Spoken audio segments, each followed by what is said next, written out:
Yo, this is gonna be a rambling, a rant, but I'm gonna talk about this particular subject, and it's gonna be called. It is going to in the subject is gonna be called the different type of archetypes, the different types of societal archetypes. Now, I think I talked about this before in one of my videos, but I'm gonna talk about it again. Um, like in so-called society that we live in, so when it comes to our social status and our jobs or whatever, yada yada yada, you have different, I guess, different ranks of archetypes, and the ranks are you have, and the ranks the ranks are you have the alpha, you got the sigma, you got the zeta, and like I said before, I mean I said this before a long time ago, but I'm gonna say it again.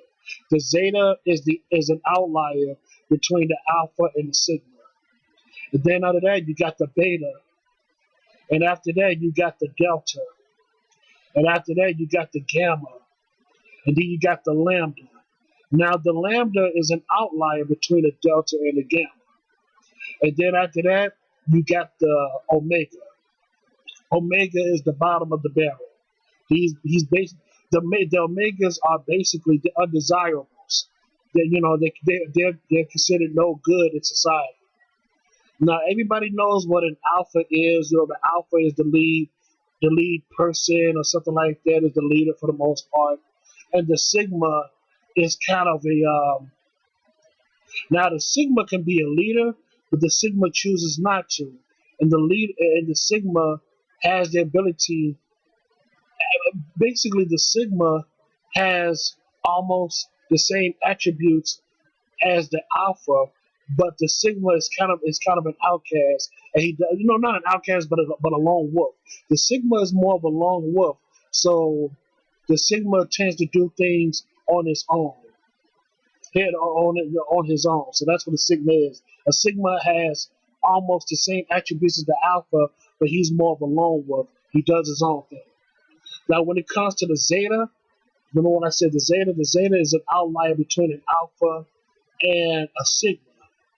Now the zeta, uh, now when it comes to now when it comes to the zeta is very smart, and very cunning, very intelligent. So for the most part, but the zeta lacks. But what the zeta lacks is he lacks the killer instinct of an alpha and a sigma. So when it comes to showing off his physicality, the zeta is weak in that aspect. But when it comes to brain power, when it comes to being smart and intelligent, the zeta has the ability to outsmart the alpha and the sigma because that's his bread and butter. The zeta's bread and butter is intelligence. But when it comes to the alpha and sigma's bread and butter is the killer instinct. Is the killer instinct. Now, here's the thing. When it comes to betas, the betas, they're under the sigma. Now, can a beta have the ability to become a leader? Yes, they can. Yes, they can. But when it comes to the beta has more ranking than the delta, but the beta tends to be more stable. They're more grounded, but they do have more responsibilities than the delta. But they're more grounded. When it comes to doing things for the most part. But can they take?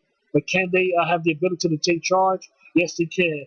Not only they can take charge, not only they can follow orders, but they can also take charge when times may be, when that time comes.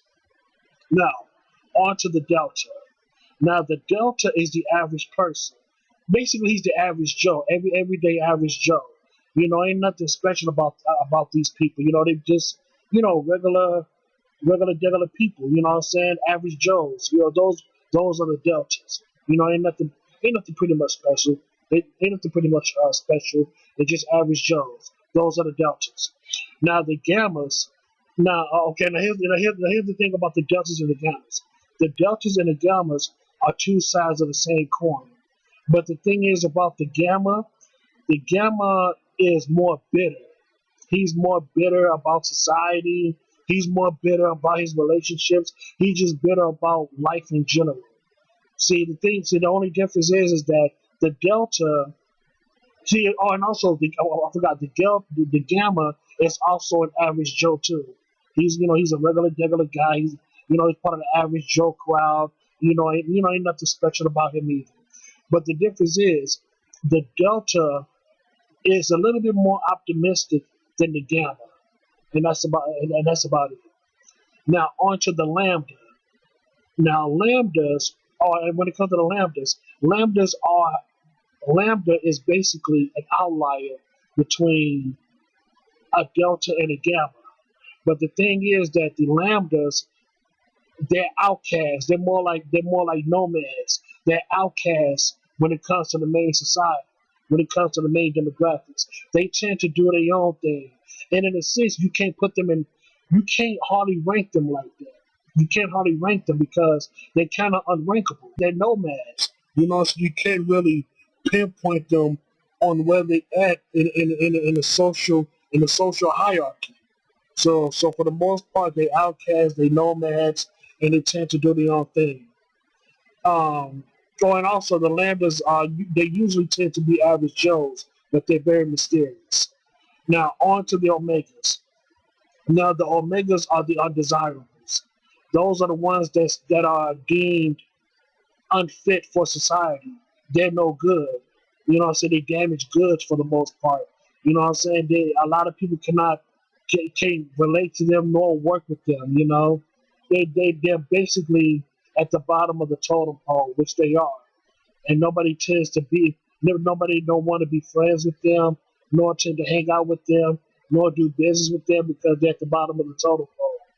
And so that's why the omegas are deemed as the undesirables for the most part.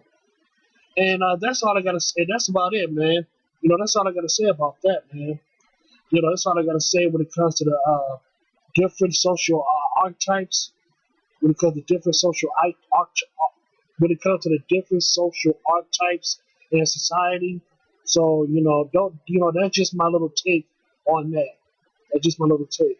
Maybe I could be wrong on a couple of things, but this is my explanation on the different types of societal archetypes that we're living in today. So that's all I gotta say about that, man. That's all I gotta say. So yeah, man. So thank you so much, and have a good day.